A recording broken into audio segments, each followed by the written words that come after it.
You know, more and more cleaners are getting into diverse services these days, and TMF is listening. What have we done? We'd like to introduce you now to the TMF Finishings and Coatings, now available in the tmfshop.net store. And what are they? They basically address all different types of hard surfaces, whether it's hardwood floors, engineered, LVT, LVP, tile, stone, you name it, we're going to cover it all. So I'm going to go ahead and get started in this video right here series, and I'm going to break down first of all hardwood floors and engineered floors. Now the goal is simple here. What is that goal? We want to screen it, we want to dull it, and we want to recoat it. So basically this is a scrub or a screen and recoat system. First things first, let's go ahead and let me show you all the different types of equipment and the products that are available. Now I know a lot of cleaners get a little bit worried when they see hardwood floors or even hear about hardwood floors. It's just because you're just not used to doing them. And also you think it's very difficult. I'm about to show you how simple it is actually to do scrub or screen and recoats. Now, first of all, what type of equipment do you need? Well, a lot of guys will basically be using a 175 and maybe a prep pad and a holder, okay? On the other hand, you have the new Orbot squared system that has the HEPA vac built into it, so it vacuums up the dust and it's mostly dust free, and this will take care of all your hard surfaces for you. It's a wonderful attachment that comes on the machine. Over here we have a little electric sprayer system, so you can go ahead and mist the floor. You never want to flood a hardwood floor. Now let's go over the chemistry. It's actually quite simple. We have a matte finish, we have a satin finish, and we have a semi-gloss finish. Now this is a two-part system, so it comes with a hardener or basically a catalyst. This makes it a much more durable product and a very premium product on top of it. Over here we have a nice cleaner, our multi-cleaner by Finishing, and just in case you come across some wax or something like that on top of there, you need a stripper, we also got a great stripper. We also have a little test bottle here. I'm going to show you this little tip and trick to go ahead and test for wax on the floors. Okay, before we get to testing and the complete process of going through the whole finishing of the floor, it's really important to do a good walkthrough. Why is that? Because we're looking for, imperfections, scratches, maybe some gouges. And why do we do this? Because we want to set that expectation level ahead of time so it doesn't bite us later on and the customer thinks it's going to look different than what she was expecting. Now, remember, it's going to look considerably better. But the key is you want to under-promise and over-deliver. Now, if the customer wants a mostly perfect floor, you might have to recommend a full sand and recoat. Now, if there's some light scratches from a dog or something like that, it's probably going to turn out really good, but I recommend going with a matte or a satin. It's also important to ask the client, has she used any wax on the floor, or any mop and glow, or any Murphy's oil? You never know what might be on top of that floor, so it's always best to test. I always recommend testing because you don't know what the former owner of the home used, or maybe they had a maid. Anything could be on that floor. So I'm going to show you how to test it. It's really easy right now. Now, testing is really simple, but it's also very important, so do not skip this step. All you do is take your stripper, fill this up 3/4 of the way, so you're making it 1 to 4, fill it the rest of the way with stripper. Shake it up just a little bit. Go ahead, put a little drop, maybe in an inconspicuous area if you want to, and go ahead and wait 5 minutes. If it turns a milky white, you know you have some wax, get to stripping it and get through the process. Now we're going to talk about prep and clean, and I want you to remember this. Prep is king, okay? You definitely want to prep the floors completely and thoroughly. That way the finish sticks to it and it's most durable and you get the best results. All right, now what do you do first? The first thing you want to do is you want to sweep the floor or vacuum the floor. Why do you do this? Because you're trying to avoid pebbles or any debris that might cause a scratch. It doesn't take long to sweep, but I can't overemphasize how important it is. The last thing you want to do is introduce some new scratches. Now to clean the floor, all you have to do is either take a damp mop and use the multi-clean. Go ahead and maybe just soak it in there, kind of squeeze out the excess of it, and go over top of the floor. Or you can take a sprayer. The key is you want to make sure, if you're using a sprayer or something like that, is you want to make sure you don't flood the floor. So just a light mist. Take a look. Just turn it on. Just a light, fine mist will do the job. Okay, the key here is to clean and abrade the floor. Why? Because you want it clean and you want it abraded. That way the finish will adhere and you'll have a much more durable finish. Now, if it's not that bad, of course, you're going to go ahead and use your surface prep pad. If it is worse, you're going to go ahead and maybe screen the floor. Here, I'm going to show you how to go ahead and just now use the prep pad. So notice I'm just taking my time, working my way across the floor, nice and evenly. Be easy on, careful around your baseboards, and just abrade the floor, and you're good to go. Now to finish up, I'm going to go ahead and go over it a few times with a microfiber mop. I'm going to be using the Refinishing multi-cleaner. I'll have it in here. I'll squeeze out the excess of them, and I'll go over it real nice and thoroughly and make sure I don't leave any soil or anything behind. Okay, now that the floor is completely clean, I want to go ahead and run my air mover, get it completely dry. Usually it takes about 5 minutes, or if it's humid, it could take longer. Just make sure it's nice and dry. On top of it, remember this, what I said earlier, prep is king. The key is here what? We want to clean it, we want to dull it, and we want to recoat it. Let's go ahead and turn this on. In a few minutes, we'll be recoating it. Okay, now after I've got the floor completely dry, I'm going to take the time and run a dry microfiber over it 1 or 2 times, 2 times preferably, to make sure there's 0 dust before I recoat this. Okay, now we're going to go ahead and mix our A and B product together, our finish with our catalyst and hardener. What we're going to do is just go ahead and break the seal lightly. Open up just a little bit. Now, one thing about our products is we source out the finest and the safest products available on the market. So a lot of Part Bs, you can't get it on your hands. It's really dangerous.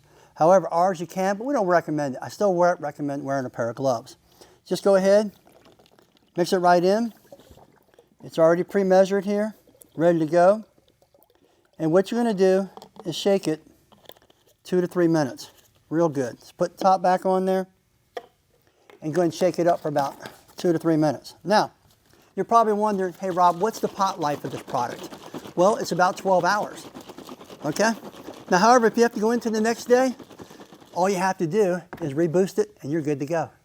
Okay, now that it's all mixed up well, you might be wondering, should I let the bubbles subside? It doesn't hurt to wait 1 or 2 minutes, then go ahead and get started. Now remember, you want to go ahead and probably put 2 coats down for maximum durability, build, and appearance. Now, let's go ahead and... All right, now here's a pro tip. You've done taking the time, got all the dust and everything off the floor. Last thing you want to do is add it with your T-bar. So what can you do? You want to make sure you don't have any dust or any fuzz on here. So here's the tip. Go ahead, take a little bit of painter's tape, work your way down it, and he'll show you at the bottom of this tape here, and there won't be nothing left on this bad boy, and you're good to go. Just smoothly go back and forth. Continuing, of course, with that 50% overlap. It's really important. And this will keep a nice little bead for you. You notice the floor is really starting to look good.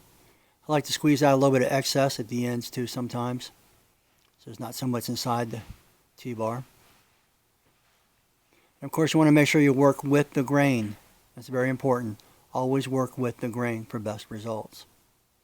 And of course, don't push down too hard. A lot of new people especially want to push down hard. Just kind of take your time. So just keep on working your way. Keep that bead consistent. Squeeze out that little bit of excess. And just work your way throughout the room. Don't paint yourself in a corner. And just work your way out of the room. Another little tip I want to show you here too when you get to a transition or the end of a room. So we'll cut in this other side real good. Of course, you'll be starting in smaller blocks back in the back of the room, and you'll be working your way out. But for demonstration purposes, this little platform works great. Now, like I said, when you get down to here, you can go ahead and basically just helicopter the floor. And you'll see what I'm talking about. There you go. So you see, just kind of push up like that. Just do a little helicopter move, and that'll even it out for you. Okay, 90 minutes have elapsed. And basically, the floor feels really good. It is time to put the second coat on. However, you just want to make sure that the coating is firm, that you can walk on it, and it doesn't have a tacky feel. Now, there shouldn't be any dust on the floor, but if there is, you're welcome to take your microfiber mop and go over it 1 time. If not, you're basically good to go. Now, if the exit dictates, you can go ahead and start from the other side of the room. This is just a little practice platform we have right here. But if you're inside of a home and you can start in another corner and the exit's in a good spot, no problem. Go ahead and do that. Also, you notice that I went ahead and I wrapped my T-bar. Why did I do that? That's because during those 90 minutes there, I don't want any of it to dry up. I don't want any dirt to get on it. Just basically wrapped a little bit of tape around it. It's good to go. You might have noticed also that I was using a light T-bar instead of a heavy one. Why is that? When you're working with water-based coatings, you just get a better build than the heavier one. So I highly recommend using that with the finishing products. We're going to go ahead and get started, but before we do so, it's important to go ahead and shake it up again. I know it's only been 90 minutes, but it's a good idea to make sure the product is really mixed good. You know, something that's very unique about Finishing, it's California compliant. Basically, it's compliant for all the states. So that really makes a big difference when you're working with our products. Really a premium product. I know you're going to love it. Also, another pro tip here is instead of just pouring with the container itself, you noticed earlier we kind of exaggerated a little bit when we put the first coat on to show you how kind of uneven it went down. It also causes a splatter. So a lot of guys, what they'll do is basically just pick up a watering can like this, and there's a little small orifice in the front there. They'll pour it in here, and then you can go ahead and put a little bit better even distribution down.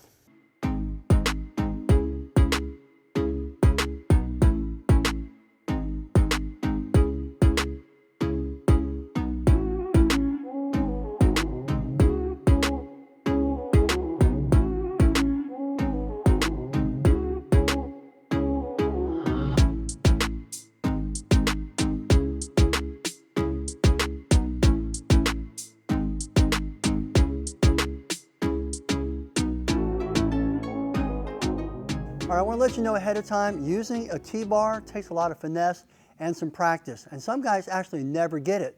So is there an easier alternative? Yes, there is. Let me show you. Okay, the alternative is to roll the floor and cut the edges in with a little edger like this. It's really super simple. I'm going to show you a dry run, and you can see what I'm talking about. So what I like to do is I'll go ahead and I'll get myself a bucket that's shaped oblong like this right here. I'll put my product in there, and I really like using a liner. That way I just throw the liner away when I'm done.